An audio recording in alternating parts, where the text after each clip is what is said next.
son of a bitch, I'll kill you right there. We get goddamn move when I say move, you motherfucker.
Hello.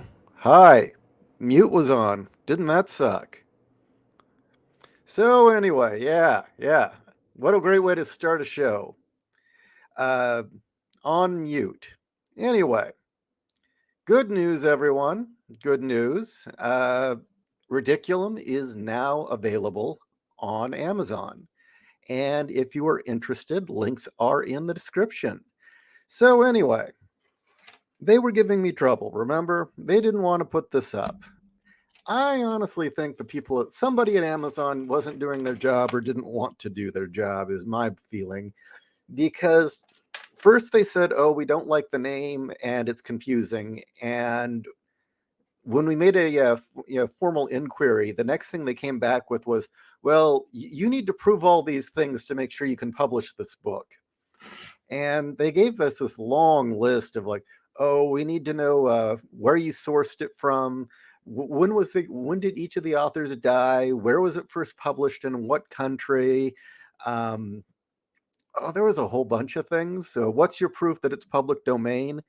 And I wrote, hey, that's all inside the book. It's like on page 2 and 3. It's all right there. But to make it easy for you, here's a document with all the proof, and then I added even more information to prove these stories were all public domain. And lo and behold, the book went up within a half hour.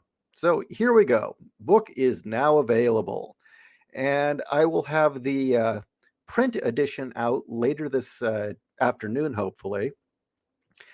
Thinking about putting an extra story in the print edition since it's not going to be 99 cents, and I kind of feel bad about that.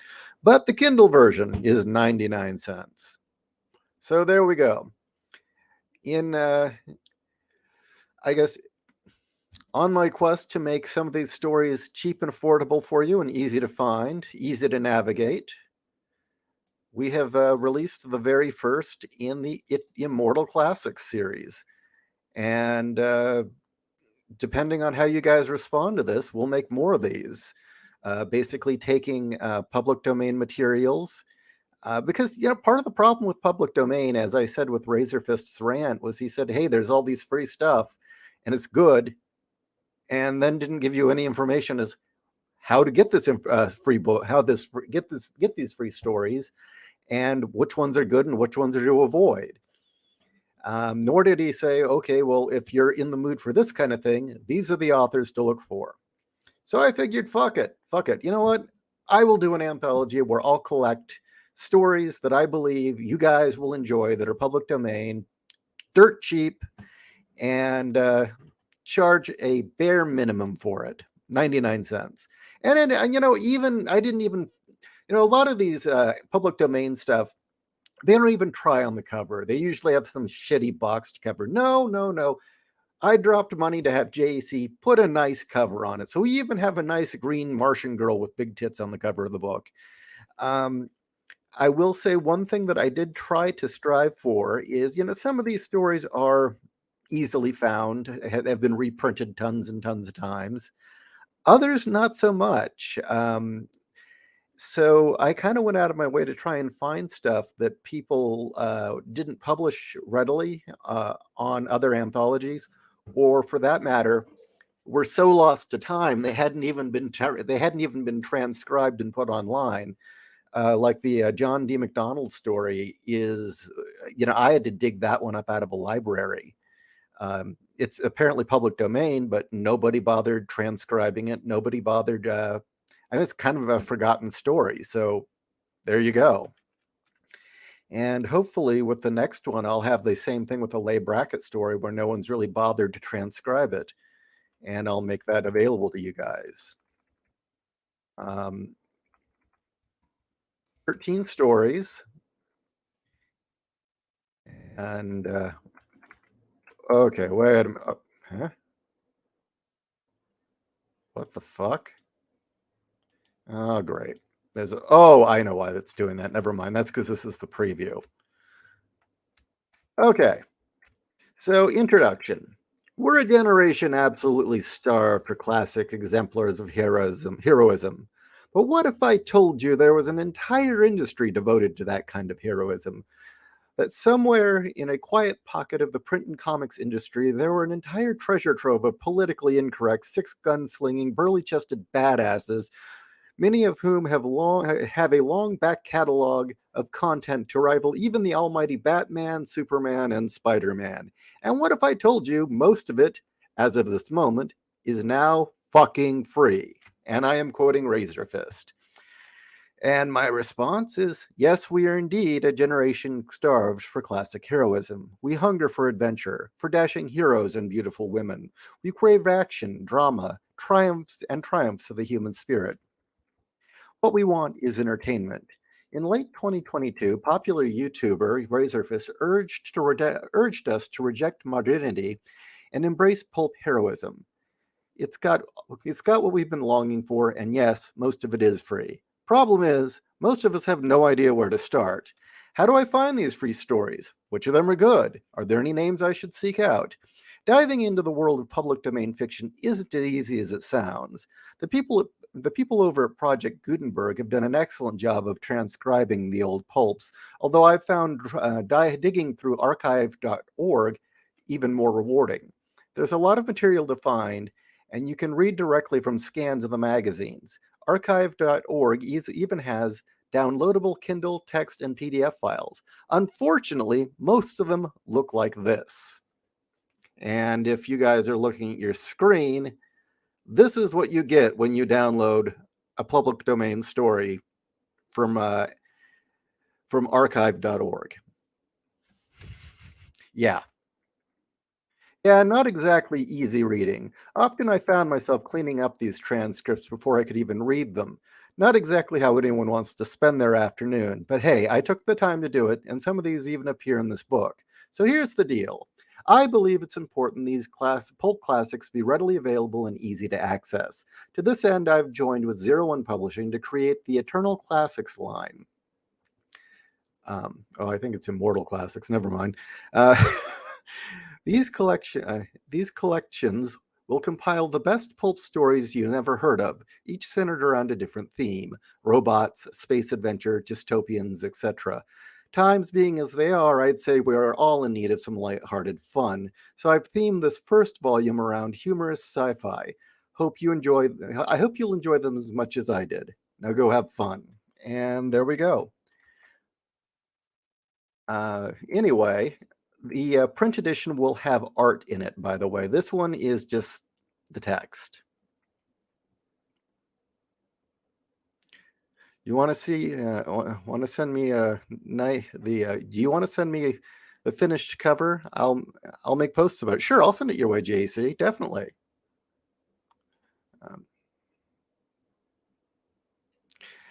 Well, the problem of making a magazine is that would require a regular release schedule, and I don't know if I could keep that up, to be honest with you.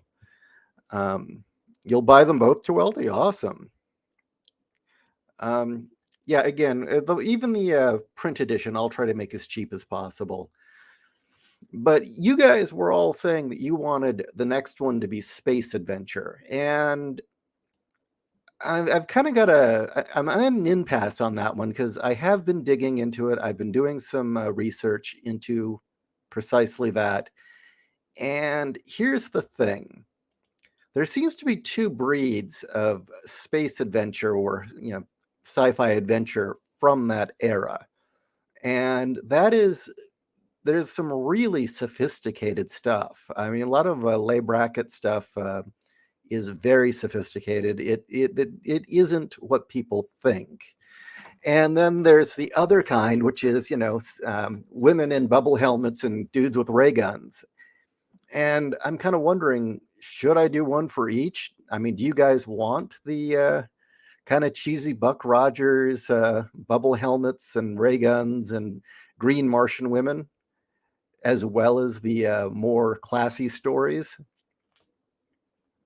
Just out of curiosity. Because, yeah, it really did seem to come in two breeds. Let me open up the anthology or the stories I've got so far for the space anthology.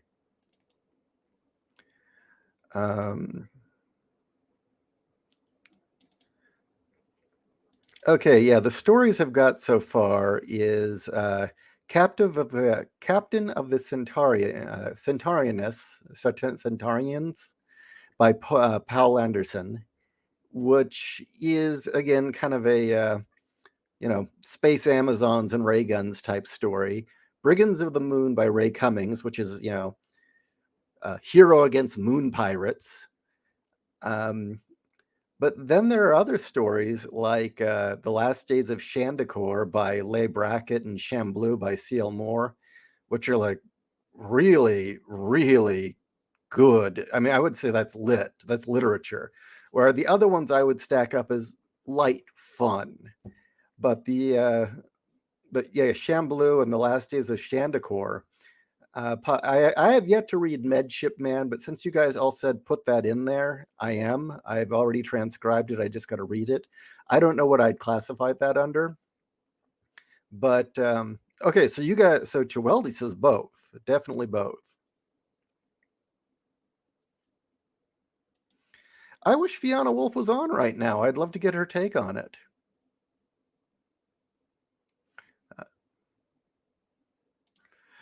Two versions of sci-fi. Those are classy stories. Those are the classy stories are awesome.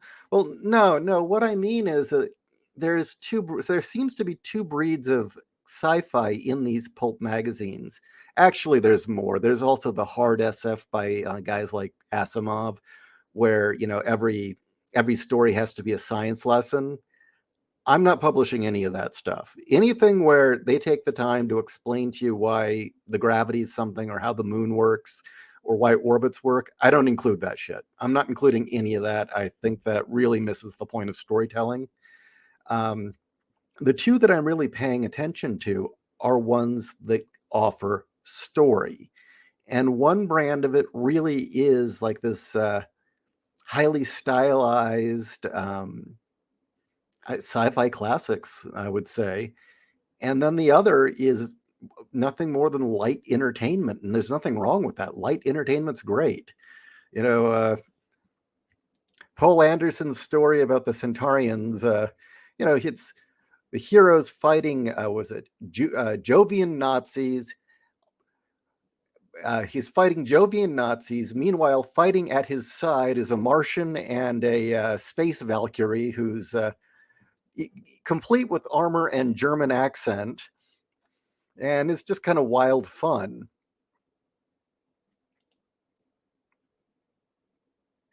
Yeah, I kind of figured Leinster was on the more sophisticated side. But yeah, I'm kind of wondering if it's cheesy you guys are really craving, because there is a lot of cheesy fun out there. And I would just have to take the time to compile it.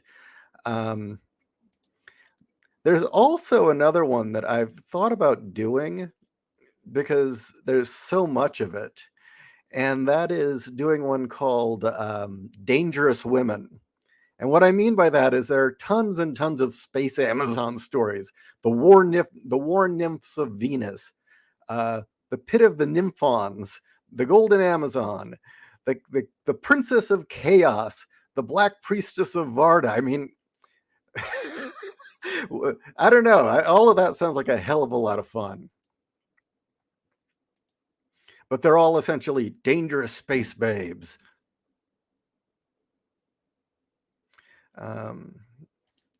Probably both. You truly can't appreciate filet mignon unless you had a burger. True. And, I think that is part of the problem was light pulp, which was just, kind of the equivalent to what the Japanese do now with their light novels, was just that. It was light entertainment. It wasn't meant to be like high literature with, purple prose. It wasn't meant to have some sort of deep, meaningful subtext. It was about, a guy with a laser gun and a space babe going through adventures. I was kind of blown away by the Leigh Brackett story that I found, because again, this was one that's not transcribed, and that is The Last Days of Shandakor. And it was a genre of sci-fi I had never come across. And what it was Indiana Jones on Mars, essentially. It was a archaeologist adventurer with a 6 gun and and I don't know, and a devil may care attitude on Mars researching ancient civilizations. And he goes to this city that's a dying city full of ghosts, and they're like roaming barbarians in the Martian desert. I mean, I had never realized that that genre even existed. Frankly, I think that'd be a great movie. Um, just like, again, also for those of you who are versed in this stuff, I am open to suggestions because the humor one, what I've just published here, Ridiculum, these were all stories I was generally familiar with. These were all stories I knew, I'd read, and it was like, sci-fi isn't funny anymore. And there are some really good humorous stories. So that's really what sparked that one. I also knew that there were a lot of dystopian stories out there that weren't all depressing, where humanity wins in the end, where the human spirit prevails. And I wanted to collect that as well. But yeah, I don't know. It's just, I would say that, yeah, the ray guns and space babes genre has been greatly neglected and shit upon, and unfairly so. I would need to know where to start on that one, though, because frankly, I'm not as versed in that. Okay, let's see. Yeah, I wish Fiona was here, as again, Aloise. So, okay, any other thoughts from you guys on this stuff? I mean, again, I would love suggestions or authors you think I should look into. Yo, we ball? Huh? I have no idea what that means, but sure, why not? Um, but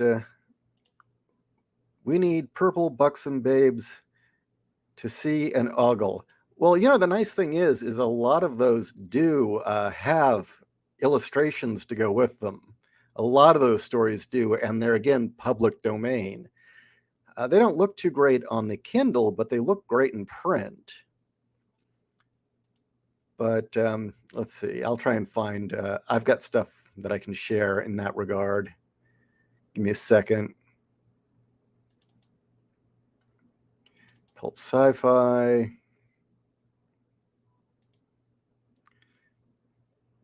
Let's go through some of these.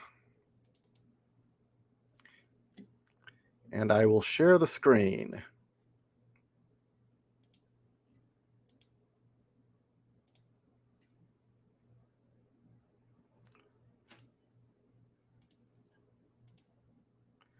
So anyway, like I said, a lot of these stories have artwork included. And let's just go through some of them. I mean, be honest, this is some excellent art. I wish we were getting art this good in comics. Yeah, here we go. The Sunbathers of Eros.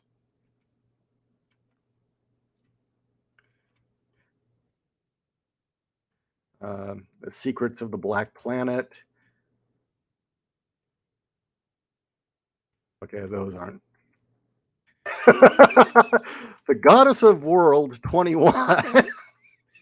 I have no idea what this story's about. I haven't read it, but the image alone is great.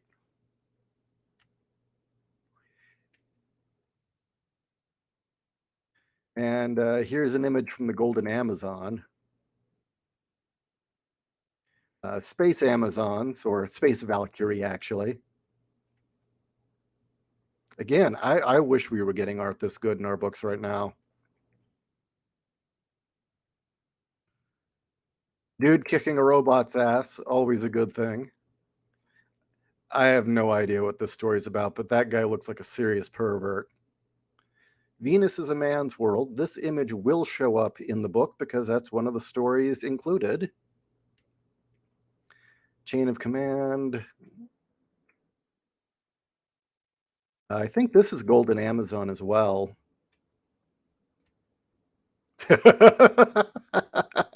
Wonder what this is about.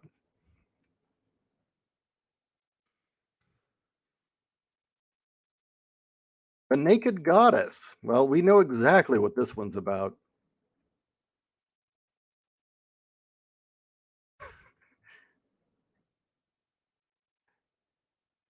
So this is what I mean by, bubble helmets and ray guns, weird aliens.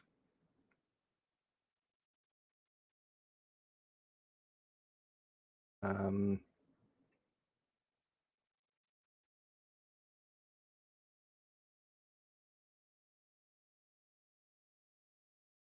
that is a great cover or internal art. That one is really impressive.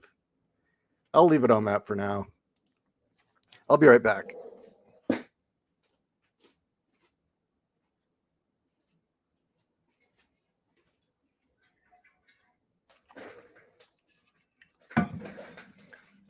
The only other problem with some of these stories is you read them and you're like, okay, you're padding out the word count because you're getting paid by the word, and that does hurt the storytelling.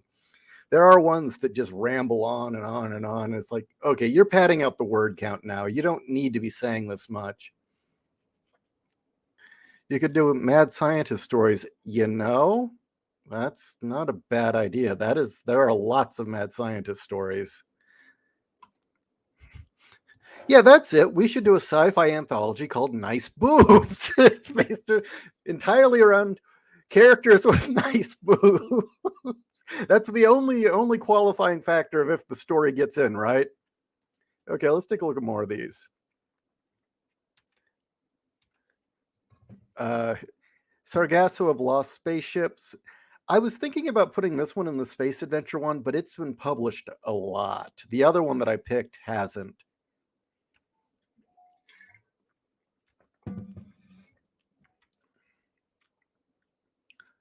But yeah, this sort of stuff just doesn't exist anymore. And this is really where Star Wars came from. Yeah, I mean, well, look at that thing back there. What the hell is that? It's like a mutated Wookiee. Um,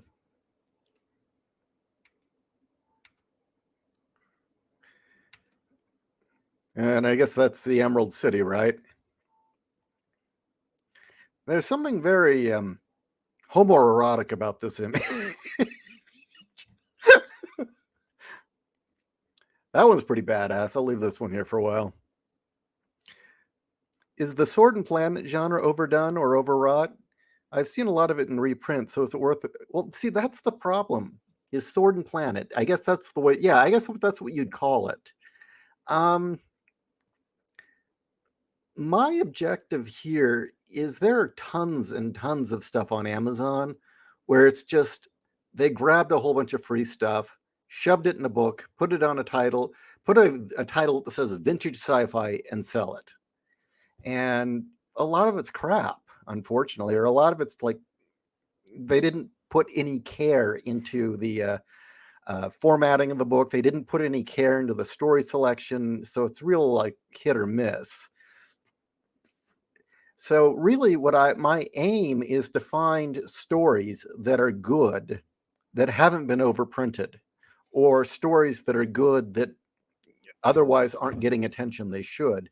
Like Brigands of the Moon. I was shocked at how well that was written. That one reads more like a war story, but it's a space liner crashes and they're on the moon and they're dealing with moon pirates and there's this laser battle, and it wasn't cheesy. I mean, it wasn't cheesy at all. It really actually read more like a kind of, I swear the guy wrote World War II stories or war stories on the side, because it read more like a war story, but it was on the moon and had space babes. But yeah, see, that's the problem is this, like Sword and Planet. I know nothing about this genre other than what I researched for Boobs of Steel. I am so uninformed on that topic, I wouldn't even know where to start. I would need someone like someone else to point the way, or someone else to help select these stories. And The mad scientist one I can probably do. I'm a bit more familiar with those types of stories from the pulp era. I'm writing that down right now. I mean, there are tons of stories of scientists turning themselves into horrible things. There are plenty of ones where mad scientists actually accidentally summon aliens. Well, shit. One of the there will be reprints because there's a lot of overlap. One of the stories in Ridiculum, Ring Around the Redhead, is technically a mad scientist story. A garage tinkerer opens up a gateway to another dimension. There's the Ultimate Adaptive by, I think, Stanley Weinbaum. There's a ton of them that I'm familiar with. How about classic short SF stories with women, but not in a feminist anthology? Yeah, absolutely. I was talking about the one called Dangerous Women that I was thinking about. Precisely, it would not be feminist. you know, I don't think any feminist. I don't think anyone would find this feminist, for instance.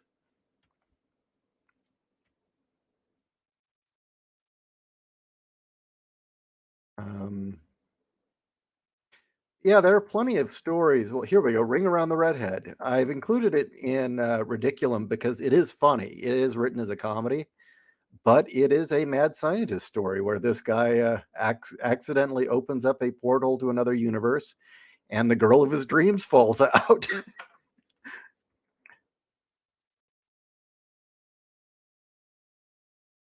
I think this is another one from. Actually, is this the Golden Amazon again?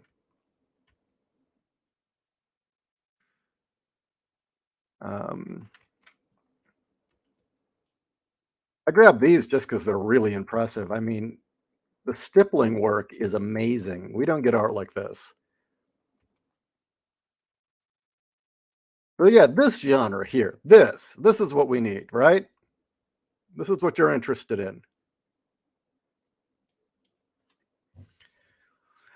J.W. Champagne, what do you know about the Sword and Planet genre? I mean, just out of curiosity.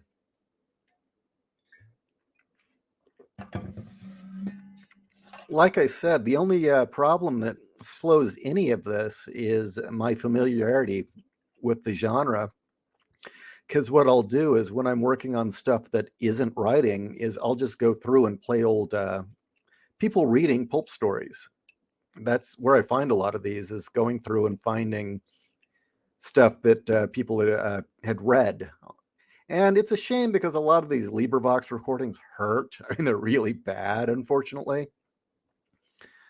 But that's really how I come across them. And one of the unfortunate things is the Sword and Planet stories. A lot of those don't get read on a lot of people don't do readings of those for whatever reason. Of course, another problem with the Sword and Planet is that a lot of those were serialized and just went on and on and on and on. You can't just publish one short story. It's an ongoing thing. Okay. Well, there's a sad robot who's lost his boyfriend.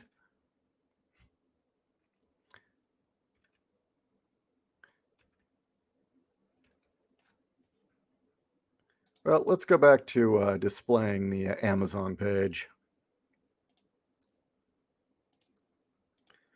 Anyway, yeah, I didn't really have a whole lot to talk about today other than the fact that, yes, the anthology is now available, and later today the print edition will be available too. And I think I'm going to put an extra story in the print edition. So, yeah. Is Captain Harlock's Sword and Planet?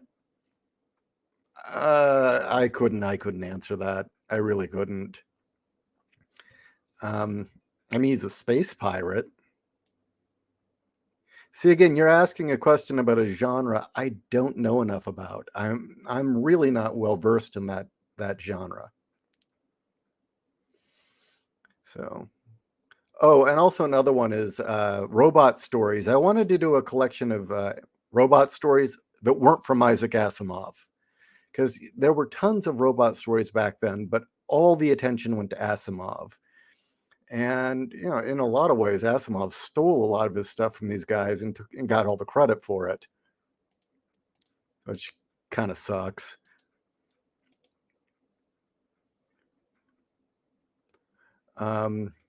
His law of robotics, even, I think, was pulled from another series called The Humanoids.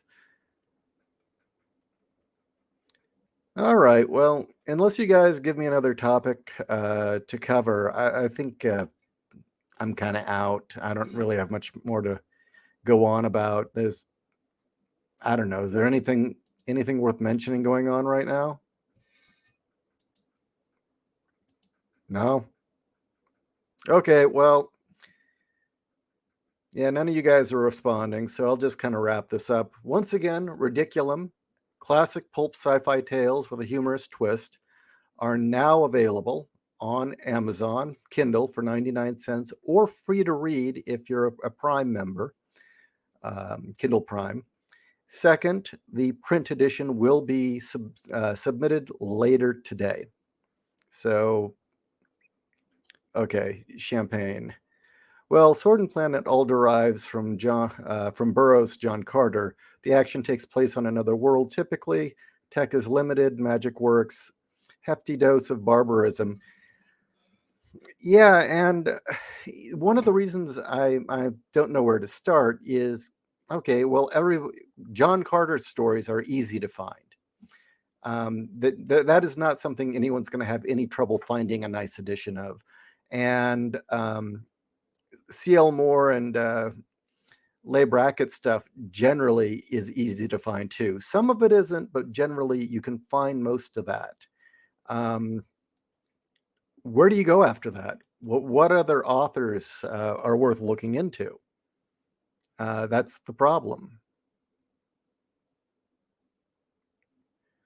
And that would be on me to discover. I would have to actually dig through all this shit and find the ones that are good.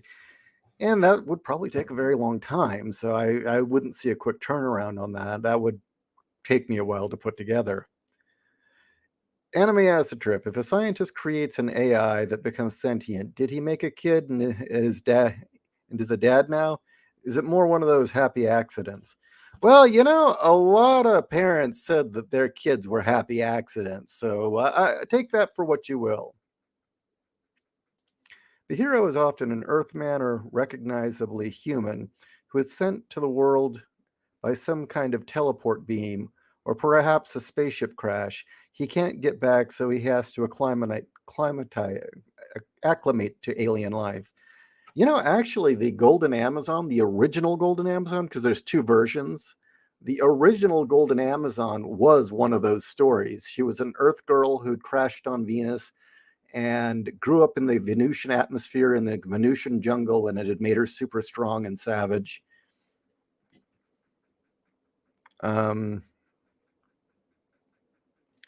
All right, well, again, so sci-fi isekai, probably. So again, it's just a matter of finding these stories. In the meantime, if you want to look yourself, give me a second.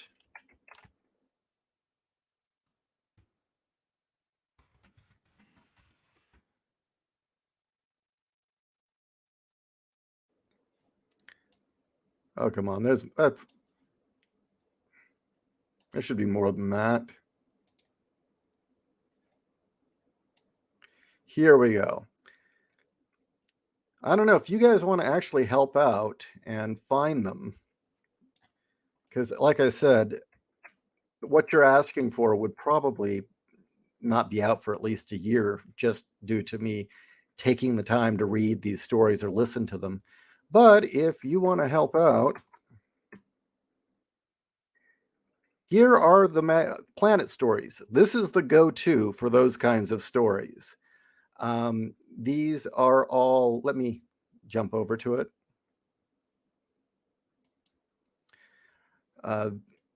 Now, these are all contained as scans, right? And what we do is, if you find a story, or if I find a story in one of these that's good, either I would have to see if it's already transcribed, or more likely what I would have to do is go down here and edit it and basically put it back together and format it for Kindle and print, because this is almost unreadable. But this is readable. So yeah, if you guys want to help out as far as finding these Sword and Planet and Ray Gun and Space Babe stories, Planet Stories is the go-to. And as you can see, there are tons of these. And they all have great art.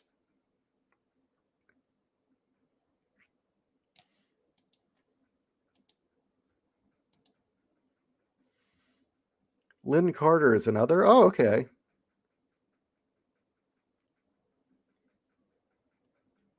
I doubt, I doubt it. Check the works of Jack Vance. Oh, is that, what is it, Dying Sun? Or, yeah, I'm pretty sure those are not public domain, but I can do a quick check right now.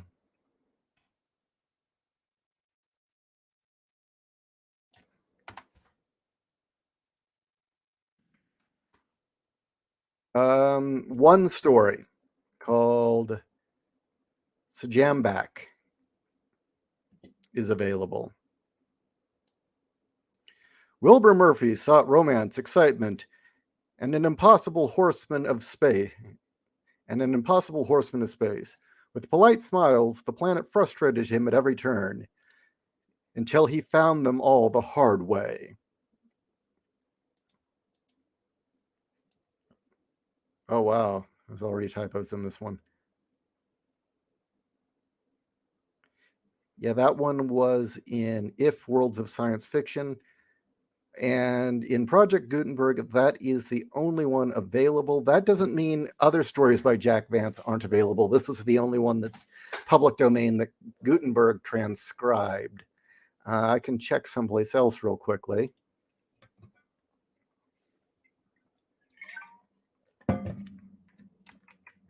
Yeah, I did my homework. I didn't want to get sued. Okay. House of Lords by Jack Vance is another one that's available but has not been transcribed. The Unspeakable McInch, it sounds like a porno, has not been transcribed. These are all public domain. A Practical Man's Guide. If you guys know any of these stories, let me know. The World Thinker.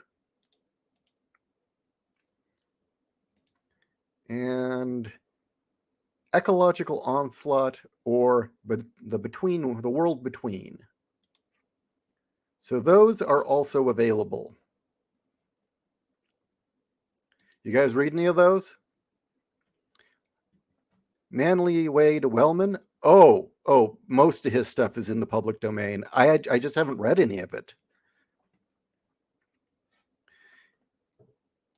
Is Titanium Rain available for purchase? It's out of print. I should reprint it. Although we do have CDs now of the audio drama if you would like to purchase it on CD. We have got a shipment of CDs in. They were found in a warehouse. And I think we have 20 or 30 of them available. And we just need to get them up on the website and sell them. Yeah, I thought about doing a detective noir, but the problem there again is the best stories are already they're not in the public domain, or they're already readily available. And I'm going to be a dick here, okay? I'm just going to be a dick. I am not going to print anything by that fucking communist Dashiell Hammett. Seriously. Dashiell Hammett was a goddamn communist. In fact, he was so much of a fucking communist, that son of a bitch quit writing so he could join, some communist militia and fight in the Spanish Revolution against Ferdinand. Yeah, fuck him. Oh, the whole story or just the same one I listened to? Oh, did you buy the audio on, did you listen to it on Audible? It's the same story on Audible. You want the book, is what you're saying. I need, okay, I'll talk to Kat. What we'd have to do is a Kickstarter for it to do the reprint. And that isn't going to be cheap. Lesser known men of mystery. Well, again, that's the problem, finding them. It's just an issue of finding these things. And when I started this Immortal Classics, we're calling it. The idea was books that are, or not books, stories that I knew were good, but not readily available per se. But the idea is, if you buy an Immortal Classics collection, they aren't just a bunch of random stories thrown in a book and sold to you. They're actually good stories that you don't have to dig through piles and piles of magazines to find a good story.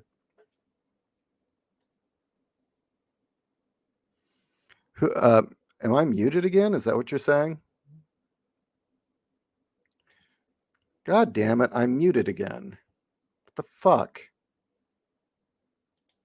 So it says here that my voice is coming through.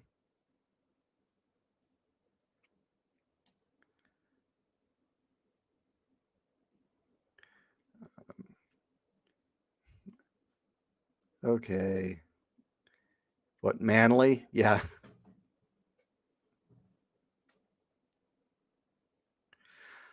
All right, guys, I'm going to call it an afternoon. I'm going to go back to writing. And again, thanks for supporting this. Take care.